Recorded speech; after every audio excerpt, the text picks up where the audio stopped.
오늘 우리가 함께 나누실 하나님의 말씀은 출애굽기 12장 12절부터 14절입니다. 우리 한 목소리로 함께 하나님의 말씀을 읽도록 하겠습니다. 내가 그 밤에 애굽 땅에 두루 다니며 사람이나 짐승을 막론하고 애굽 땅에 있는 모든 처음 난 것을 다 치고 애굽의 모든 신을 내가 심판하리라. 나는 여호와라. 내가 애굽 땅을 칠 때에 그 피가 너희가 사는 집에 있어서 너희를 위하여 표적이 될지라. 내가 피를 볼 때에 너희를 넘어가리니 재앙이 너희에게 내려 멸하지 아니하리라. 너희는 이 날을 기념하여 여호와의 절기를 삼아 영원한 규례로 대대로 지킬지니라. 주님의 말씀입니다. 하나님 감사합니다. 아멘. 여러분, 핸드폰 배터리 얼마나 자주 충전하시나요?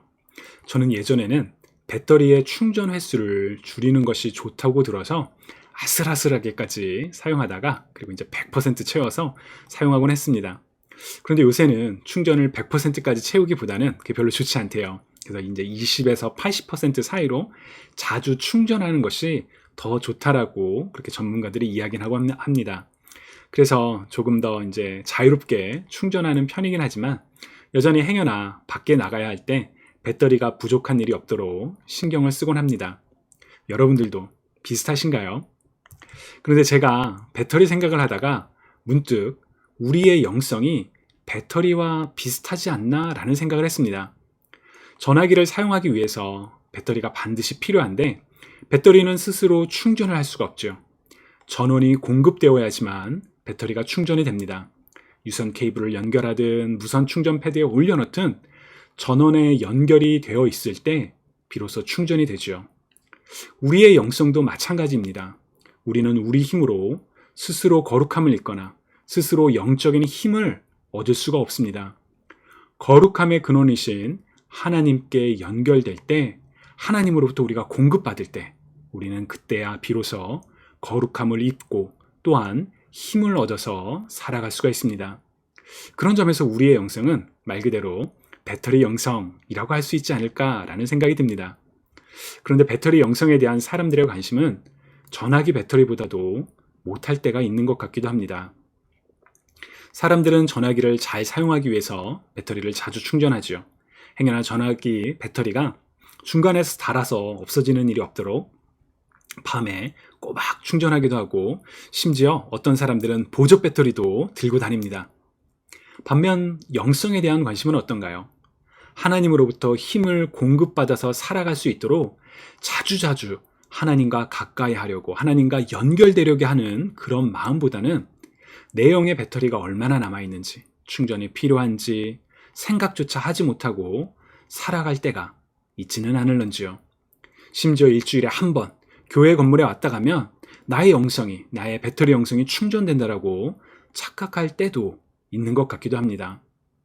하나님과 우리의 관계를 배터리 레벨처럼 0부터 100%까지 그렇게 숫자로 표현한다면 우리들의 배터리 영성은 지금 몇 %일까요? 우리는 얼마나 하나님께로 가까이 하나님과 친밀한 관계 안에서 살아가고 있는 것일까요?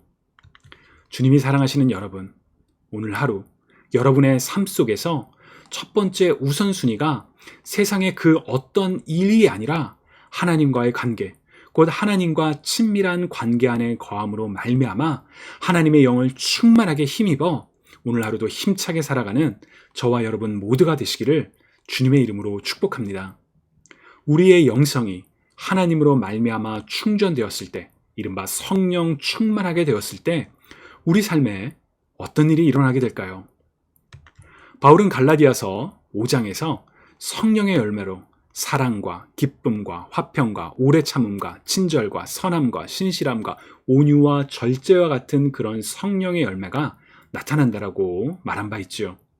이 외에도 우리는 이 성령님으로 말미암아 성령에 충만케 되어 다양한 삶의 모습을 나타낼 수도 있지만 저는 이 9가지 열매들이 우리의 영성의 상태를 진단할 수 있는 중요한 지표들이라고 믿습니다. 그리고 이 열매들 중에서 오늘 여러분들과 기쁨에 초점을 맞추어 함께 말씀을 나누고자 합니다. 특별히 이번 주는 대강절, 곧 주님의 오심을 기억하고 다시 오심을 기다리는 대림절의 세 번째 주를 우리가 보내고 있죠. 대강절 세 번째 주의 주제는 joy, 기쁨입니다. 원래 대강절은 죄인인 우리를 위하여 이 땅에 오신 예수님을 생각하기에 우리 자신을 돌아보며 주님의 오심을 준비하는 것을 되새기는 그런 시간이기에 회개를 상징하는 보라색이 교회의 색입니다. 그래서 보라색으로 교회를 장식하고 대강절 초도 보라색으로 되어 있죠. 저도 의도적으로 이 대강절 기간에는 이렇게 보라색 옷을 입는데요. 그런데 세 번째 주일만큼은 보시는 저 촛불처럼 분홍색 초를 켭니다. 왜냐하면 우리는 이 기다림이 기쁨의 축제로 바뀔 것을 기억하며 또한 소망과 평화를 주신 주님이 우리의 삶에 기쁨을 주신다는 것을 다시 한번 되새기기 위해서 분홍색, 곧 기쁨을 상징하는 분홍색 초를 켭니다. 그리고 기쁨과 관련된 말씀을 묵상하며 예수님이 우리 삶의 기쁨이 되신다는 것을 기억한다면 우리는 이 대림절을 더 특별하게 보낼 수 있겠지요. 대강절 세 번째 주도 이제 오늘이 목요일이니 며칠 남아있지 않습니다. 여러분 기쁨에 관하여 묵상하시고 또 기쁨을 경험하는 그런 시간을 보내실 수 있기를 주님의 이름으로 축복합니다. 그런데요, 여러분, 이번 주에 언제 기쁘셨나요? 아니, 가장 최근에 기쁨의 감정을 경험해 보신 적이 언제이신가요? 무엇이 여러분을 기쁘게 했었나요? 어떤 분들께는 이 질문이 조금 당황스럽게 느껴질 수 있다라고도 생각합니다.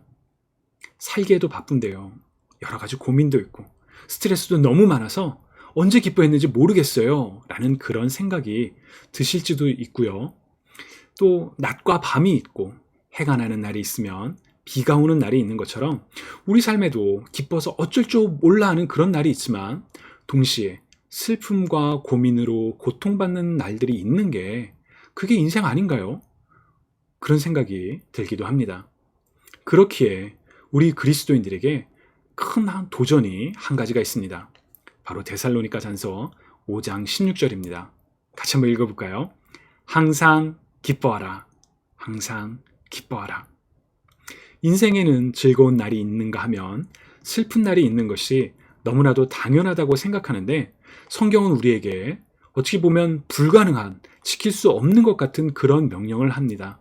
항상 기뻐하라.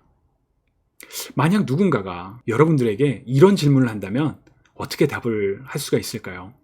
예를 들어 고민으로 잠 못 드는 날이 계속되는데 어떻게 기뻐할 수 있나요?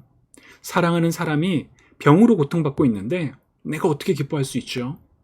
삶이 너무 바쁘고 지치고 스트레스로 가득해서 도저히 기뻐할 수 없는데 어떻게 기뻐할 수 있나요? 기뻐할 수가 없는데 어떻게 항상 기뻐할 수 있나요? 라는 이런 질문을 받으신다면 여러분은 어떻게 답하시겠습니까? 어찌 보면 이 질문들은 우리 자신의 삶 속에서 우리가 스스로 해보게 되는 그런 질문일지도 모르겠습니다. 주님을 사랑하시는 여러분, 기뻐할 수 없을 때 우리는 어떻게 기뻐할 수 있을까요? 저는 오늘 본문인 출애굽기를 통해서 하나님께서 우리에게 주시는 말씀이 바로 우리가 기뻐할 수 없을 때 기뻐할 수 있는 삶을 사는 방법을 알려주는 본문이라고 믿습니다. 그 내용을 오늘 여러분들과 함께 나누고자 합니다. 오늘 우리가 읽은 본문에는 하나님께서 이집트에 10가지 재앙 중 마지막 재앙을 내리시며 이스라엘 사람들로 하여금 이 날을 기념하는 절기를 지킬 것을 명령하시는 그런 내용이지요. 짧은 구절이지만 출애굽 과정의 의미는 물론 하나님이 어떤 분이신지를 증거하는 매우 중요한 본문이라고 할 수 있습니다. 이스라엘의 출애굽 과정을 이야기할 때 빼놓을 수 없는 사건 중에 하나가 바로 이 이집트에 내린 10가지 재앙이죠. 출애굽기 3장을 보시면 하나님께서는 모세를 부르실 때 하나님의 강한 손으로 여러 가지 이적으로 그 나라를 친 후에야 그들이 하나님의 백성들을 보내게 될 것이라고 말씀하셨습니다. 바로 일어나게 될 10가지 재앙들을 이미 하나님께서는 알려주셨던 것이지요. 하나님의 말씀처럼 이집트에는 물이 피로 변하기도 하고 개구리, 파리, 가축, 악질, 우박, 어둠 등 여러 가지 재앙을 겪고 난 후에야 비로소 이스라엘 백성들이 이제 이집트로부터 나오게 되죠. 학자들은 이 10가지 재앙이 왜 일어났을까? 그 의미 중에 하나를 12절에서 찾습니다. 12절을 보시면 하나님께서 이집트의 모든 신들을 심판하신다라고 말씀하시죠. 10가지 재앙의 수단들은 사실은 모두 이집트에서 우상으로 섬기고 있던 신들과 이렇게 하나하나씩 매치가 됩니다. 그런 점에서 10가지 재앙은 하나님의 전능하심, 곧 엘샤다이로 표현되는 하나님의 권능을 드러내는 수단이기도 했지만 이집트 사람들이 믿고 따르던 그 우상들이 헛되고 오직 하나님만이 참되고 유일하신 하나님이심을 드러내는 사건이었습니다. 그리고 12절 마지막에서 하나님께서는 하나님의 이름, 곧 하나님께서 모세를 부르면서 말씀하셨던 이름을 다시 한번 말씀하시지요. 영어로는 I am who I am으로 번역되는 이 표현은 하나님의 존재론적 측면, 하나님은 태초 이전부터 스스로 존재하고 계셨던 하나님이심을 드러내는 표현이기에 모든 만물 위에 높으신 하나님을 다시 한번 그 하나님이 이 10가지 재앙을 통해 다시 한번 드러나는 그런 문맥이기도 합니다. 특별히 오늘 본문은 10번째 재앙을 설명합니다. 하나님께서 이집트에 내린 10가지 재앙 중에 마지막 재앙, 곧 이집트 땅의 사람과 짐승을 막론하고 처음으로 태어난 모든 것들을 향한 재앙은 하나님의 심판과 구원을 드러내는 아주 중요한 재앙입니다. 이전까지 이집트에 내렸던 재앙들은 주로 이집트 사람들과 그들이 거주하던 땅에서 일어났었죠. 그러나 이 마지막 재앙만큼은 이집트 전역에 있는 모든 살아있는 생명체를 향한 재앙이었습니다. 곧 하나님의 심판으로부터 그 어느 누구도 자유로울 수 없었지만 하나님께서는 심판과 동시에 피할 길, 곧 이스라엘 백성들에게 죽음을 피할 수 있는 방법을 알려주셨습니다. 바로 양의 피를 집 문에 바르면 하나님께서 그 피를 보고 그 집을 넘어가는 패스오버한다. 그래서 그 안에 있는 사람들을 심판하지 않겠다라고 말씀하셨죠. 만약 이스라엘 사람들 중에서 이 하나님의 말씀을 믿지 않고 피를 바르지 않았다면 하나님의 심판으로부터 자유로울 수 없었을 것입니다. 오직 하나님의 말씀을 믿고 순종하여 양의 피를 문에 바른 자들만이 심판을 피하여 생명을 보존, 곧 구원을 얻을 수 있게 되었었죠. 그리고 이 재앙을 끝으로 이스라엘 민족은 이집트로부터 해방, 곧 구원을 얻게 됩니다. 그런 점에서 이 마지막 10번째 사건은 심판 속에서 믿는 자들을 구원하시는 하나님의 자비와 은혜를 보여주는 그런 사건입니다. 그리고 하나님께서는 14절에서처럼 이 날을 여호와의 절기로 기념하여 대대로 지킬 것을 명령하셨습니다. 왜냐하면 이 날을 기념함으로 말미암아 하나님께서 행하신 일, 곧 하나님의 구원에 대하여 기억할 수 있도록 그렇게 하셨던 것이죠. 그래서 오늘날도 이스라엘 민족들은 여전히 유월절을 엄격히 지키고 있습니다. 어떤 단체에서는 이 그리스도인들도 유월절을 지켜야 한다라고 주장하기도 합니다. 여러분 혹시 들어보셨나요? 유월절을 지키지 않는 건 잘못된 것이다. 우리는 유월절 지킨다 라고 얘기하는 그런 기독교 단체들이 좀 있습니다. 그러나 사실 오늘날의 그리스도인들은 유월절을 지킬 이유가 없습니다. 왜냐하면 그리스도께서 이 땅에 오셨기 때문입니다. 바울은 골로새서 2장 16절 17절에서 이렇게 말합니다. 우리 한번 같이 소리내서 읽어볼까요? 그러므로 먹고 마시는 일이나 명절이나 초승달 축제나 안식일 문제로 아무도 여러분을 심판하지 못하게 하십시오. 이런 것은 장차 올 것들의 그림자일 뿐이요 그 실체는 그리스도에게 있습니다. 아멘. 이스라엘 민족이 유월절을 지키는 가장 큰 이유는 출애굽 사건, 특히나 마지막 재앙을 통해 하나님의 심판과 구원을 경험한 사건을 기억하고 또 기념함으로 말미암아 하나님의 구원을 늘 되새기기 위함이었습니다. 출애굽 사건은 분명 하나님의 구원을 증거하는 중요한 사건이지만 그 후에 그보다 더 중요한 사건이 모든 인류를 향한 하나님의 구원이 바로 그리스도를 통해 십자가를 통해 이루어졌습니다. 그런 점에서 유월절은 예수님의 십자가 사건을 미리 보여주는 그림자 혹은 예표이기도 합니다. 출애굽 당시 이스라엘 백성들은 하나님의 말씀에 따라 죽음을 피하기 위하여 양을 죽여서 그 피를 문틀에 발랐었지요. 하나님께서는 그 피를 보시고 심판을 내리지 않으셨습니다. 우리는 예수님의 죽음과 하나님의 구원에서도 이와 비슷한 구조를 발견할 수 있습니다.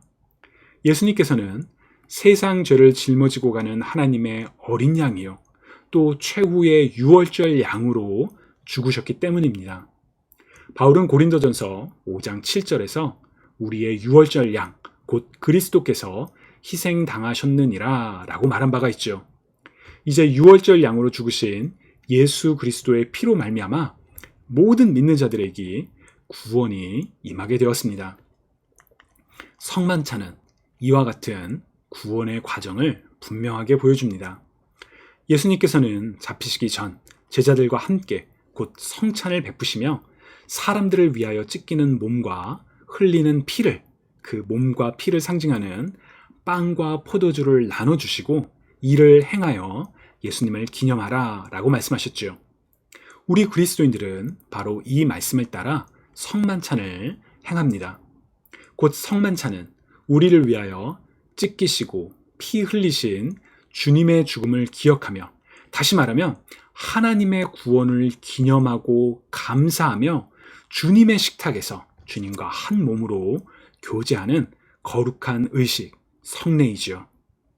이전에는 유월절을 통해 하나님의 구원을 기억하고 기념했지만, 이제 가장 위대하고 완전한 구원이 그리스도로 말미암아 이루어졌기에 우리 그리스도인들은 유월절이 아니라 성만찬을 통해 그리스도의 죽음, 곧 하나님의 구원을 기억하고 기념합니다. 그렇기 때문에 성만찬은 우리 그리스도인의 예배에서 빼놓을 수 없는, 초대교회부터 말씀과 더불어 예배의 두 축을 이루는 아주 중요한 성례였습니다. 자, 그렇다면 이 사건이 하나님의 구원을 기억하고 기념하는 것이 어떻게 기쁨과 연관될 수 있을까요? 우리가 가지고 있던 고민은 기뻐할 수 없는 상황이 너무나 많은데 어떻게 그런 상황 속에서 항상 기뻐하라 라는 그 말씀대로 기뻐하는 삶을 살 수 있을까 였었죠. 하나님의 구원을 기억하는 유월절 사건이 우리 삶에서 기쁨을 찾는 것과 도대체 무슨 상관이 있을까요? 여러분 어떻게 생각하시나요? 저는 항상 기뻐하라는 것은 슬퍼도 웃어라, 고통스럽지만 행복한 척해라, 그런 뜻이 아니라고 생각합니다. 하나님께서는 우리에게 기쁨의 감정도 주셨지만 동시에 슬픔의 감정도 주셨습니다. 슬픔과 분노와 같은 부정적인 감정도 사실 우리에게 필요한 하나님의 선물입니다. 그렇기에 항상 기뻐하라는 말씀 속에 담겨있는 기쁨은 우리가 보통 인식하는 감정적인 기쁨을 넘어서는 그보다 더 높은, 더 큰 기쁨을 가리킨다라고 저는 믿습니다. 우리는 보통 삶에서 얻고 싶은 것을 얻게 되었을 때, 삶에서 만족감을 느낄 때 이제 기쁨을 누리곤 하죠. 이 말은 우리가 삶에서 얻고 싶은 것을 얻지 못하면, 아니면 잃어버리게 되면 기쁨을 누릴 수 없다라는 말이기도 한데요. 예를 들어 여러분, 새로운 핸드폰을 이제 가지게 돼서 이야, 새 핸드폰이 생겼구나 막 그래서 기뻤는데, 만약 그 핸드폰이 다음날 망가지면 우리가 가졌던 기쁨은 사라질 수밖에 없겠죠. 그러나 만약 우리의 기쁨이 결코 변하지 않는 어떤 것으로부터 말미암는다면, 그리고 어떤 상황 속에서도 항상 우리와 함께 있다면 우리는 항상 그 기쁨을 누릴 수가 있지 않을까요? 즉 항상 기뻐할 수 있게 되는 것이죠. 그렇기에 우리는 기쁨의 근원, 곧 우리에게 진정한, 결코 변하지 않는, 결코 사라지지 않는 그 어떤 것도 우리로부터 빼앗을 수 없는 기쁨의 근원을 찾아야 합니다. 당연히 그 영원한 참된 기쁨의 근원은 하나님이시죠. 하나님께서는 태초부터 변하지 않으시는 분이며 우리를 사랑하시는 분입니다. 아니, 내 삶에 이렇게 힘든 일이 계속되고 있는데 기도해도 상황이 변하지 않는 것 같은데 내가 어떻게 하나님의 사랑을 알 수 있을까요? 라는 그런 질문이 있다면 우리는 예수 그리스도를 기억해야 합니다. 그리스도로 말미암아 우리가 아직 죄인 되었을 때 이 땅에 오사 우리를 대신하여 유월절 양으로 죽으신 그리스도로 말미암아 우리는 하나님의 사랑을 알 수가 있기 때문입니다. 유월절 사건은 그리스도 이전에 하나님의 구원을 이스라엘 민족에게 분명히 보여주셨던 사건이었죠. 이집트에서 노예로 고통받던 이스라엘 백성들은 유월절을 통해 하나님께서 반드시 기도에 응답하시며 구원하시는 하나님이심을 깨달았었습니다. 그리고 매년 유월절을 여호와의 절기로 지키면서 변하지 않는 신실하신 하나님의 구원을 기억하고 참된 기쁨, 곧 전능하신 하나님이 구원하신다는 사실로 말미암아 기쁨을 누릴 수가 있었습니다. 교회가 성만찬을 지키며 대강절과 같은 절기를 지키는 이유는 바로 이와 같이 우리를 향한 하나님의 변하지 않는 사랑과 구원을 기억하기 위해서입니다. 우리는 매년 반복되는 절기를 통해서 다시금 우리를 향한 하나님의 사랑을 기억하고 또 감사하며 참된 기쁨을 누릴 수 있게 되는 것이지요. 하나님이 계셔서, 하나님이 우리를 사랑하셔서 하나님이 우리를 구원하시기에 우리는 어떠한 상황과 어려움 속에서도 참된 기쁨을 누리며 항상 기뻐할 수가 있습니다. 주님이 사랑하시는 여러분, 설교를 시작하면서 배터리 영성에 대해서 잠깐 소개를 했었는데요. 배터리는 혼자서 힘을 낼 수가 없습니다. 전기를 공급하는 전원에 연결되어 있을 때 비로소 에너지를 받을 수 있죠. 마찬가지입니다. 우리도 우리의 힘으로는 기뻐할 수가 없습니다. 우리의 상황만으로는 기뻐할 수가 없습니다. 물론 우리가 세상에서 얻고 싶은 것을 얻을 때 잠깐 기뻐할 수 있죠. 그러나 그 기쁨은 영원하지 못하고 사라집니다.